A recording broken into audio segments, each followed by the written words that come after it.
le temps ne semble pas avoir d'emprise sur lui. À 94 ans passés, Hugo Frey apparaît toujours en forme. Il l'a encore prouvé, lors de sa venue sur le plateau de Bonjour, la matinale de TF1, ce mardi 16 avril. Si est quoi votre secret pour continuer, à votre âge, à faire des tournées comme ça dans toute la France ?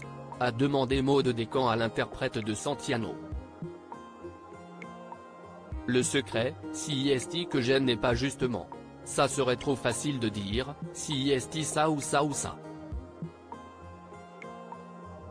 Si est un ensemble de choses, si est une façon de vivre, a expliqué Hugo Frey, précisant qu'il était raisonnable. Malgré toute sa bonne volonté, le chanteur nonagénaire peine tout de même à suivre un conseil délivré par ses médecins. On m'a demandé de diminuer le sucre, je le fais avec beaucoup de difficultés, a-t-il plaisanté, avant de rendre hommage à son épouse Muriel.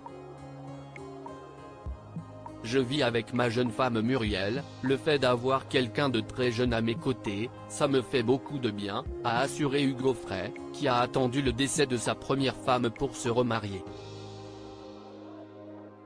Supérieur à Hugo Frey, Renaud, Claude Lelouch. Ils se sont mariés après 60 ans. Hugo Frey en pleine forme, ce nouveau record battu à 94 ans. À 94 ans, l'interprète de Santino continue de tenir bon la barre. Je suis en pleine forme, a-t-il assuré, lors d'une interview accordée à La Voix du Nord, en février dernier. Auprès de nos confrères, le protégé d'Eddie Barclay est d'ailleurs étonné de sa popularité immuable. On me reconnaît partout, je n'en reviens toujours pas. Les voitures ralentissent pour me saluer.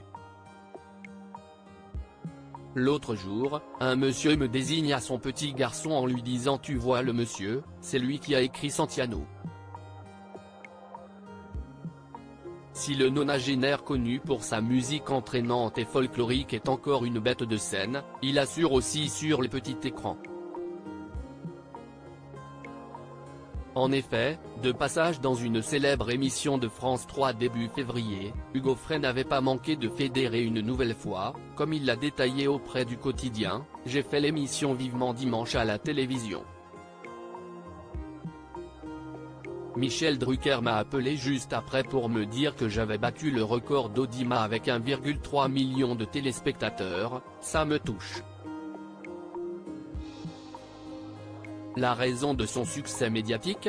Une simplicité rare dans le show business, selon ses dires, « Je ne me déguise pas, je suis tel que je suis, les gens sont étonnés de voir quelqu'un de normal, comme eux, sans la moindre vie mondaine, sans jamais faire de folie », a-t-il assuré.